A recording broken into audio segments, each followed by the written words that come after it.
Welcome to SP classes. Shubh Pathshala में सभी विद्यार्थियों का स्वागत है।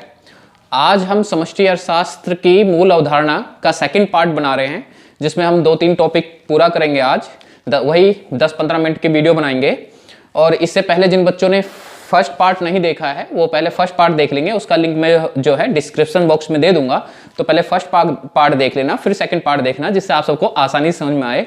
तो चलिए स्टार्ट करते हैं आज सेकंड पार्ट। तो देखिए सेकंड पार्ट में आज हम देख रहे हैं साधन आय और हस्तांतरण आय क्या होता है, या हस्तांतरण भुगतान कई बार लिखा आता है। तो इन दोनों में डिफरेंस क्या है, ये होते क्या हैं। तो देखिए ये होता क्या है, देखिए साधन आय आप सबने पढ़ा ही है कि साधन क्या होते हैं भाई, भूमि, श्रम, पूंजी, इनको साधन कहा जाता है। तो जो इनको आय मिलती है, जैसे भूमि है, भूमि को लगान मिलता है या रेंट कह लो, है, और श्रम है, श्रम को क्या मिलता है, मजदूरी मिलती है, ठीक है, तो इसको साधन आय कहा जाता है। वहीं पे हस्तांतरण भुगतान क्या होता है, जो वन साइडेड होता है, मतलब किसी बिना मेहनत मजदूरी के मिल जाता है, तो उसको हम हस्तांतरण भुगतान कहते हैं। वो एक तरफा होता है, ठीक है। जैसे मान लीजिए कि भाई पॉकेट मनी हो गई, ठीक है, जो घर पे पॉकेट मनी वगैरह देते हैं, मम्मी पापा आप सबको पॉकेट मनी देते होंगे, हस्तांतरण, या किसी को स्कूल में छात्रवृत्ति वगैरह मिल रही है, तो उसको हम क्या कह सकते हैं, हस्तांतरण भुगतान या हस्तांतरण आय कह सकते हैं। क्योंकि छात्रवृत्ति मिलती है तो आप सब कोई मेहनत थोड़ी ना करने जा रहे हैं कि भाई वहां पर मजदूरी करने जा रहे हैं तो आपको वो मिल रही है, ऐसा तो नहीं होता। तो इनको क्या कहा जाता है, साधन आय। जो साधनों को मिलता है उसको हम साधन आय कहते हैं, और जो एक तरफा होता है, जो बिना मेहनत मजदूरी के मिल जाता है, मतलब कि जो साधन के बगैर मिल जाता है, बिना साधन को इस्तेमाल करे मिल जाता है, उसको हम क्या कहते हैं, हस्तांतरण भुगतान कहते हैं। अब दोनों में डिफरेंस देख लेते हैं क्या है। तो देखिए सबसे पहले साधन आय क्या है, इसका अभिप्राय उत्पादन के साधनों द्वारा उत्पादन प्रक्रिया में उत्पादन सेवाओं को प्रदान करने के लिए प्राप्त आय से है। मतलब कि जब हम उत्पादन करते हैं तो जो हम सेवाएं प्रदान करते हैं, जैसे एक मजदूर है, ठीक है, वो अपनी मेहनत वगैरह करता है तो उसको मजदूरी मिलती है, हैं? वहीं पर किसी ने अगर अपनी भूमि दे रखी है तो उसको लगान मिलता है, ठीक है। तो जो साधनों को आय मिलता है, हमने इससे पहले चक्रीय प्रवाह में भी पढ़ा था, चक्रीय प्रवाह में पढ़ा था कि भाई संसाधनों का भुगतान। तो वो जो संसाधनों का भुगतान है, मतलब संसाधन लगाने के बाद जो उसके बदले जो पैसा मिलता है, उसको हम साधन आय कहते हैं। वहीं पे देखिए क्या है, हस्तांतरण भुगतान या हस्तांतरण आय में इसका अभिप्राय बिना किसी उत्पादन सेवाओं के, क्या है कि इसका अभिप्राय बिना किसी उत्पादन सेवाओं को प्रदान किए प्राप्त होने वाली आय से है। मतलब इसमें संसाधन नहीं लगाए जाते हैं, बिना संसाधन लगाए जो आय प्राप्त हो जाती है उसको हम हस्तांतरण आय कहते हैं, ठीक। जैसे मैंने भी एग्जांपल दे ही दिया है कि भाई छात्रवृत्ति वगैरह हो गई जो बिना संसाधन लगाए। अब आपको स्कूल से कोई स्कॉलरशिप मिल रही है तो इस आप क्या करते हो, कोई उनको भूमि थोड़ी ना देते हो कि उसके बदले आपको स्कॉलरशिप मिल रही है ना। तो क्या है कि बिना मेहनत मजदूरी के जो आय मिल जाती है उसको हम क्या कहते हैं, हस्तांतरण आय, या कहीं कहीं पर हस्तांतरण भुगतान भी लिखा आता है। ये चीज ध्यान रखना, दोनों में डिफरेंस आ जाता है, इंपॉर्टेंट क्वेश्चन है, ठीक है, तो ये ध्यान रखना। देखिए सेकंड वो क्या है कि यह राष्ट्रीय आय और घरेलू आय दोनों में सम्मिलित होती है। तो साधन आय क्या है, राष्ट्रीय आय और घरेलू आय दोनों में सम्मिलित होती है। वहीं पे जो हस्तांतरण भुगतान है, यह ना तो राष्ट्रीय आय में सम्मिलित होती है ना ही घरेलू आय में सम्मिलित होती है। तो हस्तांतरण भुगतान कोई भी हो वो क्या होगा, राष्ट्रीय आय और घरेलू आय में सम्मिलित नहीं होगा। घरेलू आय मतलब जो तुम्हारा जीडीपी थी, सकल घरेलू आय, तो उसको हम घरेलू आय कहते हैं, तो उसमें सम्मिलित नहीं होती। अब ध्यान रखना, जब आपका प्रैक्टिकल आएगा, है, तो जब आपका प्रैक्टिकल आएगा तो कई बार लिखा होगा कि भाई हमें विश्व से हस्तांतरण भुगतान मिला या सरकार द्वारा हस्तांतरण भुगतान दिया गया, तो वो उसमें इंक्लूड नहीं होगा। वो तो आप सबको कंफ्यूज करने के लिए दिया जाता है। तो मैंने पहले वीडियो जब बनाई थी तो आप सबको कहा था कि भाई इसके अगर आप थ्योरी क्लियर रखेंगे इस चैप्टर की तो आप सबको प्रैक्टिकल करने में आसानी होगी, ठीक है। तो इसलिए अब यहां पर एक चीज ध्यान रखना कि राष्ट्रीय आय में क्या होता है, सिर्फ और सिर्फ साधन आय ही इंक्लूड होता है, हस्तांतरण भुगतान इंक्लूड नहीं होता है। अब उदाहरण देख लेते हैं क्या है। देखिए किराया, मैंने जैसे पहले बताया, किराया किसको मिलता है भाई, भूमि हो गई तो भूमि को किराया मिलता है, मजदूरी किसको मिलता है, श्रम को मिलता है, ठीक है, ब्याज किसको मिलता है भाई, पूंजी कैपिटल को मिलता है। तो ये सब क्या है, संसाधन है, और लाभ किसको मिलता है, उद्यमी को मिलता है, ठीक है। तो ये सब क्या है, संसाधन है, संसाधनों के बदले उनको ये आय मिलती है। वहीं पे देखिए इसका उदाहरण छात्रवृत्ति, छात्रवृत्ति मतलब स्कॉलरशिप जो स्कूलों में पैसा वगैरह मिल जाता है। उसका अलग वृद्धावस्था पेंशन, ठीक है, जो ओल्ड एज पेंशन चलता है, जो वृद्धों को पेंशन मिलता है, वो हो गया। अब इसके अलावा बेरोजगारी भत्ता वगैरह, ये सारी चीजें क्या है, हस्तांतरण भुगतान है। अच्छा, एक चीज और ध्यान देना है कि यहां पर वृद्धावस्था पेंशन दे रखी है, वो पेंशन नहीं है जो तुम्हारी इनकम से कटती है या जो रिटायरमेंट होता है या इनकम में से दी जाती है। वो तो आपकी क्या है, साधन आई है कि आपने मेहनत की थी, उसके बाद उसमें से कटी है, उसके बाद आपको बाद में रिटायरमेंट के बाद दी जाती है। यहां पर वृद्धावस्था पेंशन हो गई, या कोई विधवा है जिसको हम विडो पेंशन कह सकते हैं, विधवा है उनको पेंशन मिलती है। तो ऐसे पेंशन जो होते हैं, जो एक तरफा होता है, जो किसी मेहनत मजदूरी के उसमें बिना मिलते हैं, तो उसको हम हस्तांतरण आय में रखते हैं। ठीक है, तो ये चीज ध्यान रखना। तो आप सब इसको उतार लीजिए, फिर इसके बाद हम अगला वो देखते हैं, टॉपिक देखते हैं क्या है। तो चलिए बच्चों, इसका सेकंड टॉपिक देखते हैं इस चैप्टर का। इसमें हम देख रहे हैं कि भाई अंतिम वस्तुएं क्या होती है और मध्यवर्ती वस्तुएं क्या होती है। पहले समझ लीजिए, देखिए अंतिम वस्तुएं वो होती हैं जो कि हम उपभोग के लिए इस्तेमाल करते हैं या फिर निवेश के लिए इस्तेमाल करते हैं, ठीक है, जो उसको अंतिम रूप से यूज कर लिया जाता है। वहीं पे मध्यवर्ती वस्तुएं आप सब समझ सकते हो कि जैसे कच्चे माल की तरह इस्तेमाल किया जाता है, उसको हम मध्यवर्ती वस्तु कहते हैं। जैसे मान लीजिए मार्कर है, तो ये मार्कर क्या है कि भाई जो इसमें प्लास्टिक वगैरह यूज हुआ है, इसको मध्यवर्ती वस्तु कहेंगे, ठीक है। और ये फाइनली तैयार हो चुका है, तो इसको हम क्या कहेंगे भाई, अंतिम वस्तु कहेंगे, जो अंतिम रूप से उपभोग के लिए या निवेश के लिए तैयार है। तो अब इन दोनों में हम डिफरेंस देख लेते हैं कि क्या है। तो देखिए क्या है कि भाई अंतिम वस्तुओं से अभिप्राय उन वस्तुओं से है जो या तो उपभोग या निवेश के लिए प्रयोग होती हैं। तो मैं बता चुका हूं कि भाई ऐसी वस्तुएं जो अंतिम रूप से उपभोग या निवेश के लिए इस्तेमाल की जाती है। वहीं पे मध्यवर्ती वस्तु क्या है, मध्यवर्ती वस्तुओं से अभिप्राय उन वस्तुओं से है जो या तो उसी वर्ष पुनः बिक्री या आगे उत्पादन के लिए प्रयोग होती है। तो पुनः बिक्री के लिए देखो क्या होता है कि जैसे दुकानदार होता है तो बहुत सारी चीजें परचेज करके लेकर आता है और उसको फिर दोबारा क्या करता है, बेचता है, ठीक है, दोबारा बेचता है तो कुछ ना कुछ उस पे अपना भी प्रॉफिट वगैरह लगाता है, तो उसको पुनः बिक्री के लिए इस्तेमाल किया जाता है, तो उसको भी मध्यवर्ती वस्तु कहा जाता है। और देखिए यहां पर और क्या है कि भाई आगे उत्पादन के लिए प्रयोग में आती है। तो आगे उत्पादन के लिए प्रयोग में आती है मतलब कि कच्चा माल। जैसे आप सबके घर में बेड होगा, तो बेड जो है उसकी जो लकड़ी है वो कच्चे माल की तरह इस्तेमाल हुई होगी, और अभी जो बेड है वो क्या है कि अंतिम वस्तु है। ऐसी बहुत सारी चीजें जो होती हैं अपने घर में, टेबल वगैरह हो गई जिसमें लकड़ी वगैरह जो है कच्चे माल की तरह इस्तेमाल हुई और फाइनली वो अंतिम बना दी गई, ठीक है। तो जो अंतिम वस्तु कौन सी होती है, जो हम कच्चे माल की तरह इस्तेमाल करते हैं, और यानी मध्यवर्ती वस्तु कौन सी होती है जो हम कच्चे माल की तरह इस्तेमाल करते हैं, और अंतिम वस्तु कौन सी होती है जो फाइनली कंज्यूम कर लेते हैं। उसके बाद देखिए नेक्स्ट क्या है, मूल्य वृद्धि। तो देखिए अंतिम वस्तुओं की मूल्य वृद्धि नहीं होती है। मूल्य वृद्धि का मतलब यहां पर कि भाई अंतिम वस्तु फाइनली जो है मार्केट में आ चुकी है, ठीक है। और वहीं पे जब मध्यवर्ती वस्तु की बात की जाती है, तो जब उसको बनाया जाएगा, है प्रोसेस में लाया जाएगा, बनाया जाएगा, तो क्या होगा कि भाई जो उत्पादक है उसे भी क्या चाहिए होगा, प्रॉफिट चाहिए होगा, लाभ चाहिए होगा, तो उसके मूल्य में वृद्धि किया जाता है। जैसे मान लीजिए कि क्या है कि एक बिस्किट बनाना है, तो बिस्किट में क्या है कि भाई मैदा वगैरह इस्तेमाल होगा, है, फिर उसके बाद बिस्किट के रूप में उसको बनाया जाएगा। उसका जब बिस्किट आएगा मार्केट में, तो उसमें क्या करा जाएगा भाई, प्रॉफिट वगैरह भी तो ऐड किया जाएगा। जितना खर्चा हुआ तो अलग से चीज है कि खर्चा करना एक अलग चीज है, उसके बाद उसमें प्रॉफिट वगैरह भी ऐड किया जाएगा, तो उसके मूल्य में वृद्धि किया जाता है, ठीक है। तो इसको हम क्या कहते हैं, मूल्य वृद्धि। वहीं मध्यवर्ती वस्तु देखे क्या है, मध्यवर्ती वस्तुओं में कुछ मूल्य वृद्धि करनी पड़ती है, ठीक है, कुछ मूल्य में वृद्धि करनी पड़ती है का मतलब यहां पर यह हो गया कि मध्यवर्ती वस्तुओं को क्या करा जाता है, अंतिम रूप में जब कन्वर्ट किया जाता है तो उसकी कीमतों में कुछ ना कुछ वृद्धि की जाती है, प्रॉफिट वगैरह ये सारी चीजें ऐड की जाती हैं। तो ये अंतिम वस्तुएं थी और मध्यवर्ती वस्तुएं थी। अब इसमें एक चीज फिर से आप सबको ध्यान रखना है कि अंतिम वस्तुओं को ही राष्ट्रीय आय में जोड़ा जाता है। देखिए प्रकृति क्या है कि भाई यह राष्ट्रीय आय और घरेलू आय दोनों में सम्मिलित होती है, वहीं पे जो मध्यवर्ती वस्तु है राष्ट्रीय आय या घरेलू आय में सम्मिलित नहीं होती है।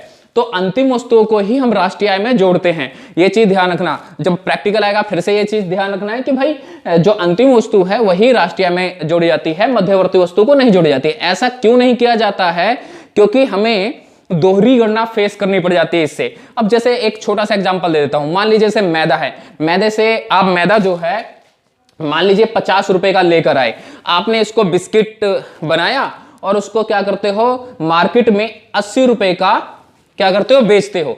तो अब क्या होगा कि अगर मैं इसको भी राष्ट्रीय आय में जोड़ लूंगा और इसको भी जोड़ लूंगा तो क्या हो जाएगी, दोहरी गणना हो जाएगी। किसकी? मैदे की। मैदा तो इसके अंदर इंक्लूड है, आपने मूल्य में वृद्धि कर दी, मैदा तो इसके अंदर इंक्लूड है, तभी तो 80 रुपए का बेच रहे हो ना। ठीक है, तो अगर इसको हम जोड़ लेंगे तो क्या होगा कि ये जो मैदे की जो कीमत थी वो तो यहां पर है ही, और यहां पर भी इंक्लूड है, तो 2 बार गणना हो जाएगी। ऐसे राष्ट्रीय आय कितना दिखाई देगा? 130 दिखाई देगा, पर वास्तव में राष्ट्रीय आय है कितना? वो कितना है हमारा, या घरेलू आय कह लीजिए, वो कितना है? 80 है। ठीक है, तो ऐसे दोहरी गणना से होने से क्या होगा कि जितना हमारा घरेलू आय या राष्ट्रीय आय जितना होगा उससे कई गुना ज्यादा दिखाई देगा। तो इसलिए अंतिम वस्तुओं के ही मूल्य को हम राष्ट्रीय आय में जोड़ते हैं। ठीक है, तो आप इस सबको उतार लीजिए, फिर हम अगला टॉपिक देखते हैं। चलिए बच्चों, नेक्स्ट टॉपिक देख लेते हैं। तो नेक्स्ट टॉपिक क्या है? उपभोग वस्तुएं और पूंजीगत वस्तुएं। तो पहले इसको समझ लीजिए होता क्या है। देखिए, उपभोग वस्तुएं वो होती हैं जो हम सबकी जो संतुष्टि है प्रत्यक्ष रूप से हमें संतुष्ट करती हैं। ठीक है, हम जिसको हम डायरेक्टली यूज कर लेते हैं। वहीं पे पूंजीगत वस्तुओं की जब बात की जाती है तो वो हमें संतुष्ट तो करती हैं, परंतु अप्रत्यक्ष रूप से करती है। अप्रत्यक्ष रूप से करने का मतलब ये है कि भाई जो पूंजीगत वस्तुएं होती हैं वो उपभोग वस्तुओं को ही बनाने में काम आती है, तो वो हमारी जो आवश्यकताएं होती हैं उनको अप्रत्यक्ष रूप से संतुष्ट करती हैं। डायरेक्टली हम उनका यूज नहीं करते हैं, किसके लिए? संतुष्टि के लिए। तो उपभोग वस्तुएं वो होती हैं जो प्रत्यक्ष रूप से हमें संतुष्ट करती हैं। जैसे मान लीजिए कि कोई भी चीज जो आप घर में इस्तेमाल करते हो, जैसे मिक्सी वगैरह हो गई, रेफ्रिजरेटर हो गया, फ्रिज वगैरह, ये सब उपभोग वस्तुएं हैं। वहीं जब पूंजीगत वस्तुओं की बात की जाती है तो पूंजीगत वस्तुएं क्या है कि जो अप्रत्यक्ष रूप से क्या करती है कि हमारी आवश्यकता को संतुष्ट करती है। मतलब कि जब ये जो मिक्सी वगैरह, जो रेफ्रिजरेटर या जो बेड वगैरह हैं, इनको जो बनाने में जो मशीन वगैरह इस्तेमाल की गई होगी वो क्या है कि भाई हमारी पूंजीगत वस्तुएं हैं। और ये भी ध्यान देने वाली बात है कि जो उपभोग वस्तु होती है और जो पूंजीगत वस्तु होती है, ये दोनों ही अंतिम वस्तुओं के ही प्रकार हैं। अंतिम वस्तुओं के ही, जो हमने पिछले वीडियो में देखा था कि ये दोनों ही अंतिम वस्तुओं के ही प्रकार है। तो अंतिम वस्तुओं के प्रकार होने के बावजूद भी इनमें थोड़े डिफरेंसेस हैं, जो अभी देख लेते हैं क्या है। तो देखिए, ये मानवीय आवश्यकताओं को सीधे संतुष्ट करती हैं, इसलिए प्रत्यक्ष मांग होती है इसकी। किसकी? उपभोग वस्तुओं की। ठीक है, तो ये मानवीय आवश्यकताओं को सीधे संतुष्ट करती हैं। वहीं पे बात की जाए पूंजीगत वस्तुओं की, ये मानवीय आवश्यकताओं को अप्रत्यक्ष संतुष्ट करती हैं। अप्रत्यक्ष संतुष्ट कैसे करती हैं मैंने बता दिया कि वो सारी मशीनें जो उपभोग वस्तुओं को बनाने में काम आती हैं। ठीक है, और वहीं पे आप दूसरा वो देखिए उत्पादन क्षमता। तो ये उत्पादन क्षमता को बढ़ावा नहीं देती हैं। उत्पादन क्षमता को बढ़ावा नहीं देती हैं मतलब भाई हम इनको डायरेक्टली उपभोग कर लेते हैं तो ये इनसे कोई चीज उत्पादित नहीं होता है, कोई चीज बनाया नहीं जाता है इससे। वहीं पे यह उत्पादन क्षमता को बढ़ावा देती हैं। मतलब जैसे मशीन वगैरह हो गई तो उनसे चीजें बनाई जाती है ना, भाई कपड़ा बनाया जाता है, तो क्या हो गया कि ये ऐसी वस्तुएं हैं जो उत्पादन क्षमता को बढ़ावा देती है, मतलब उत्पादित करती हैं दूसरी वस्तुएं। ठीक, उसके बाद देखिए जीवन अवधि के आधार पर दे रखा है, सीमित जीवन अवधि होती है। और वहीं पे पूंजीगत वस्तुओं की संभावित जीवन अवधि 1 वर्ष से अधिक होती है। ठीक है, तो ये 1 वर्ष से अधिक होती है। अब जरा सीमित जीवन अवधि समझ लीजिए क्या है। जो उपभोग वस्तु है वो 3 टाइप में डिवाइड किया गया है। एक तो टिकाऊ वस्तु हो गई, एक अर्ध टिकाऊ हो गई, और एक जो गैर टिकाऊ होती है, जो टिकाऊ नहीं होती है। अब टिकाऊ वस्तु मतलब जैसे घर में बेड हो गया, रेफ्रिजरेटर हो गया, मतलब फ्रिज वगैरह हो गई, वॉशिंग मशीन हो गई, तो ये सब टिकाऊ वस्तु होती हैं। ठीक है, पर ये उपभोग वस्तु ही हैं। वहीं पे अब अर्ध टिकाऊ कौन सी होगी? जैसे हम जूते वगैरह पहनते हैं, कपड़े वगैरह, तो ये अर्ध टिकाऊ होती हैं कि जो कुछ टाइम बाद क्या हो जाती हैं, खराब हो जाती हैं या हम चेंज कर देते हैं, इनको हम अर्ध टिकाऊ कहते हैं। उसके बाद गैर टिकाऊ, जैसे सब्जी वगैरह घर पे आती है जो खराब होने वाली चीज है, दूध दही सब्जी वगैरह, ये सब गैर टिकाऊ वस्तुएं होती हैं, परंतु ये सारी क्या है? उपभोग वस्तुएं हैं। अब ये क्या है, इनकी जीवन जो है सीमित अवधि तक होती है, मतलब सीमित जीवन अवधि होती है, मतलब कि ये ज्यादा लंबे टाइम तक नहीं चलती हैं। सिर्फ किसको छोड़ के? टिकाऊ वस्तु। जो टिकाऊ वस्तुएं होती हैं वो तो कुछ टाइम तक चलती हैं। जैसे रेफ्रिजरेटर ऐसा थोड़ी ना है कि आप हर साल बदल लेते हो फ्रिज को, या वॉशिंग मशीन है जो हर साल बदल लेते हो, ऐसा तो नहीं होता है। ठीक है। तो गैर जो टिकाऊ वस्तुओं को छोड़कर बाकी जो वस्तुएं हैं गैर अर्ध टिकाऊ और गैर टिकाऊ, वो क्या होती हैं, सीमित अवधि के लिए होती हैं। वहीं पे जब पूंजीगत वस्तुओं की बात की जाती है तो हमने क्या कहा कि मशीन वगैरह हो गई, ये पूंजीगत वस्तुएं हैं। तो जो मशीन वगैरह जो ये हैं, ये पूंजीगत वस्तुएं हैं। तो अब क्या होता है कि भाई ऐसा तो नहीं है कि जो एक उत्पादक है वो मशीन वगैरह क्या करेगा, हर साल खरीद लेगा, है, या उत्पादन करना है तो हर 6 महीने में खरीद लेगा, ऐसा तो नहीं होता है। ठीक, अब मशीन के अलावा प्लॉट वगैरह लगा लो, ठीक है, कोई प्लांट लगा लो, तो ये ऐसा तो नहीं है कि हर 6 महीने में प्लांट वगैरह चेंज होते रहते हैं। ठीक, तो ये सब क्या होते हैं कि इनकी जो अवधि होती है पूंजीगत वस्तुओं की, वो क्या होती है, लंबी होती है।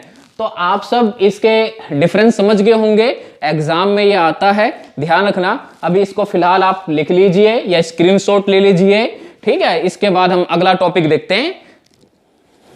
देखिए अगला टॉपिक क्या है, मूल्यह्रास। तो अब हम ये देखेंगे कि भाई मूल्यह्रास होता क्या है। तो पहले मैं ऐसे ही समझा देता हूं। देखिए क्या होता है, जैसे भी हम कोई वस्तु लेते हैं, अब वो चाहे पूंजीगत हो, स्थिर वस्तु हो, तो समय के साथ उसकी कीमत में जो कमी आने लग जाती है उसको ही मूल्यह्रास कहते हैं। अब जैसे फॉर एग्जांपल समझ लीजिए, जिस फोन से मैं ये वीडियो बना रहा हूँ, मैंने जब इसको लिया था ये 25,000 का था और मैंने शायद 2018 में लिया था। तो आज अब 2022 चल रहा है, तो इस फोन का क्या मूल्य जो है 25,000 बचा होगा? ऐसा नहीं होगा, ठीक है। हद से 6,000, 7,000 या 8,000 लगा लीजिए। तो जितनी भी कीमत में कमी आई है वो उसी को हम मूल्यह्रास कहते हैं। ठीक, अब ये मूल्यह्रास समझना भी बहुत ज़्यादा जरूरी है, क्योंकि आगे जब प्रैक्टिकल करेंगे तो उसमें मूल्यह्रास का बहुत बड़ा रोल है। ठीक, तो इसलिए समझ लेना कि मूल्यह्रास क्या होता है कि जब जब जैसे जैसे टाइम बीतता जाता है, किसी वस्तु की कीमत में क्या हो जाती है, कमी आती है, तो उसको मूल्यह्रास कहते हैं। अब देखिए डेफिनेशन देखते हैं क्या है। मूल्यह्रास से अभिप्राय स्थिर परिसंपत्तियों के मूल्य में समय के साथ साथ सामान्य टूट-फूट और प्रत्याशित अप्रचलन के कारण होने वाली कमी से है। अब प्रत्याशित अप्रचलन क्या होता है भाई? तकनीक में परिवर्तन वगैरह। तो भाई समय के साथ टूट-फूट मतलब कि जैसे जैसे टाइम बीतता जाता है तो क्या होता है, जो पूंजीगत वस्तुएं होती हैं उनमें कुछ ना कुछ कमी आती जाती है, तो उसको हम टूट-फूट वगैरह कहते हैं। अब देखो इसके 3 कारण हैं मूल्यह्रास के। पहला सामान्य टूट-फूट। अब जो मैं बता चुका हूं भाई, सामान्य टूट-फूट क्या होता है? सामान्य टूट-फूट का मतलब कि समय के साथ साथ जो है पूंजीगत वस्तुएं जो होती हैं उनमें कुछ ना कुछ कमी आती जाती है, ठीक है, तो उसको हम सामान्य टूट-फूट कहते हैं। अब समय का बीतना। अब समय का बीतना मतलब यही है कि हम जिसे कह देते हैं कि भाई नई वस्तु है, पुरानी वस्तु है, जैसे समय बीतेगा पुरानी वस्तु की कीमत क्या होगी? कम होती जाएगी। और वहीं पे प्रत्याशित अप्रचलन। प्रत्याशित अप्रचलन मतलब कई बार तकनीक में परिवर्तन हो जाता है, तो उसके कारण भी क्या होता है? मूल्यह्रास होता है। तो इस तरह से देखा जाए तो जो मूल्यह्रास है वो 2 प्रकार का है। किसका है? 2 प्रकार का है। एक तो मूल्यह्रास जो है तो एक मूल्यह्रास प्रत्याशित होता है, इसको हम प्रत्याशित कहते हैं, और एक अप्रत्याशित होता है, ठीक है। प्रत्याशित और अप्रत्याशित, ठीक। तो प्रत्याशित मूल्यह्रास का मतलब यहां पर यह हो गया जो हमें पता ही है कि भाई ऐसा होगा ही, समय बीतेगा तो वस्तुओं की कीमतों में कमी आएगी, तकनीक में परिवर्तन होगा तो जो पुरानी तकनीक वाली चीज होगी उसकी कीमत वैसे भी कम हो जाएगी, नई तकनीक वाले का क्या होगा? ज्यादा होगी। अप्रत्याशित मतलब जो कोई नेचुरल डिजास्टर आ जाए, मतलब प्रकृति के कारण जो है मूल्यह्रास हो जाए, जैसे बाढ़, भूकंप, सूखा वगैरह पड़ना, ठीक है, तो इसको हम अप्रत्याशित कहते हैं, ठीक है, इसको अप्रत्याशित मूल्यह्रास कहते हैं। तो इस तरह से आपका मूल्यह्रास क्या हो गया? फिर से बता देता हूं, मूल्यह्रास हो गया कि जो समय के साथ साथ क्या होता है, कीमतों में जो परिवर्तन होता है, हम उसको क्या कहते हैं? मूल्यह्रास कहते हैं, ठीक है। अब ये चीज ध्यान रखना। तो चलो बच्चों, आज के लिए इतना ही।